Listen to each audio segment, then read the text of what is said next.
Good morning, children. Hope all are safe and sound. Welcome to English class.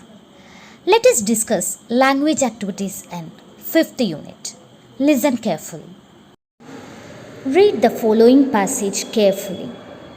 Hi, my name is Mani. I often go to the banks of River Sarayu, where people watch the sunset. Today, I invited Swami, who is my best friend, to watch the sunset. Swami, whose mother makes delicious pickle, has promised to bring me some pickle. Children, a few words in the passage are given in bold letters. They are called relative pronouns. They are relative pronouns. Then what is a relative pronoun? A relative pronoun is both a pronoun and a joining word. A relative pronoun is both a pronoun and a joining word. It is used to join two sentences. Relative pronoun is used to join two sentences. Which are the most common relative pronouns we use? Who, whose, whom, which, were, and that. Who, whose, whom, which, were, and that. Children, relative pronoun who is used to refer to people. So, when do we use who? It is used to refer to people. In subject part, what is a subject of a sentence? Subject of a sentence means doer of the action. Subject means what? Doer of the action. So, who is used to refer to people in subject part? Example, the man who works at the post office is very kind. Here, the relative pronoun who is used to refer to that man, and that man is the subject of that sentence. Subject of a sentence means doer of the action. So, the man who works at the post office is very kind. Then next relative pronoun which is used to refer to animals and objects. Which is used to refer to animals and objects. Look at the example.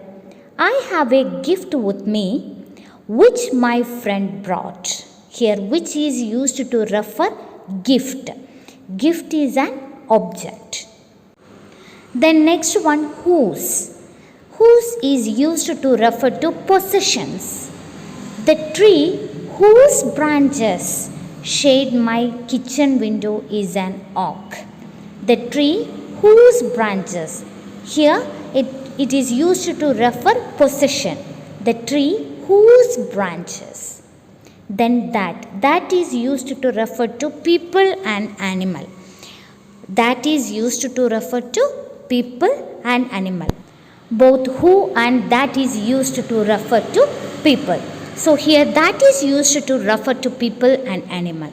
Look at the example. The dog that is chasing the squirrels belongs to me. Here the relative pronoun that is used to refer animal, the dog. The next one were. Were is used to refer to place. This is the school where I studied. Then last one when. When is used to refer to time. My grandfather remembers the time when there was no television. Here it is used to refer to time. Now look at the pairs of sentences. This is the man. The man has made the happiness machine. The new student has come. You wanted to meet the new student. Mani wanted to maintain his status in the class. He had lost his status in the class. Children, now let us join these pairs of sentences using the relative pronouns such as who, whom, and which respectively. I have already taught you now who is used to refer a person. Who is used to refer to a person. In which case? Subject case. in a sentence, who is used to refer to a subject of that sentence. So children, whom is used to refer to a object in a sentence. What is object? Subject is doer of the action. Object is receiver of that action. Receiver of that action. Teacher teaches the students. Teacher is the subject, teaches verb, and students are object. So let us join these sentences. This is the man who has made the happiness machine. Here, who is used to relate a person and the subject of that sentence.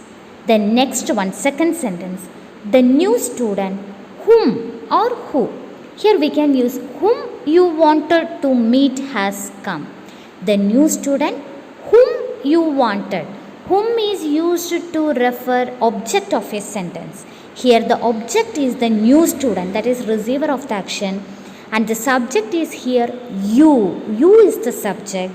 The new student is the object, that is receiver of the action. So the new student whom you wanted to meet has come. Then next one, Mani wanted to maintain his status in the class which he had lost. Which he had lost. Now look at this sentence. Villagers who were oilmongers occupied the last street of the town. Just rewrite the given sentence after removing the words given in bold letters. So it will be like this. Villagers occupied the last street of the town. Does the sentence make a complete sense without the bold portion? No. The bold part gives additional unnecessary information to complete the sense of the sentence, that is the meaning of the sentence. Here, the bold part, that is, who were oilmongers, gives additional unnecessary information to complete the meaning of the sentence. It is part of the sentence and it is called a clause. Clause is a part of a sentence and it gives meaning. It may or may not give meaning. So, it is a part of a sentence and it is called a clause. The clause begins with a relative pronoun who, and so it is a relative clause. Here, the clause begins with a relative pronoun, so it is called a relative clause. Relative clauses begin with a relative pronoun. Here, relative pronoun relates the clause to the preceding noun in the sentence. Children, the relative clause who were oilmongers is necessary to complete the sense of the sentence, or else it gives a different meaning that all villages occupied the last street of the town. Okay, it gives different meaning. So, that relative clause who were oilmongers is necessary to complete its meaning.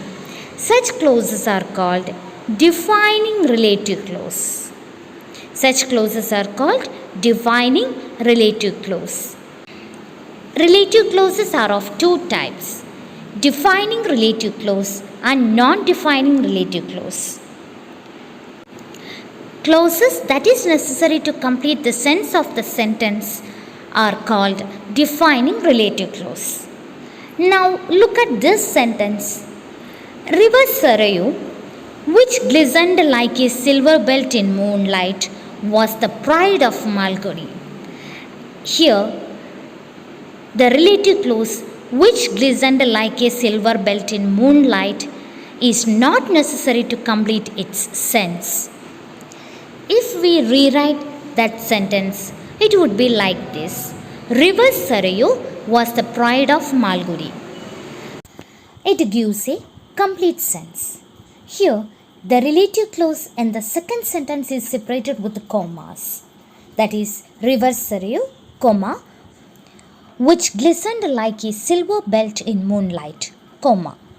So here, the relative clause is separated with the commas. The meaning of the sentence remains the same even without the relative clause. And the function of the clause here is only to give additional but not necessary information. Is it clear, children? In the first sentence, it gives additional unnecessary information, but here in the second sentence, the relative clause just give additional but not necessary information about the preceding noun. Such clauses are called non-defining relative clause. So defining relative clause is necessary to complete the sense of the sentence, and non-defining relative clause gives additional but not necessary information about the preceding noun. Okay, children. So we have completed our last unit also. I request everyone to go through all these activities and study well. Thank you.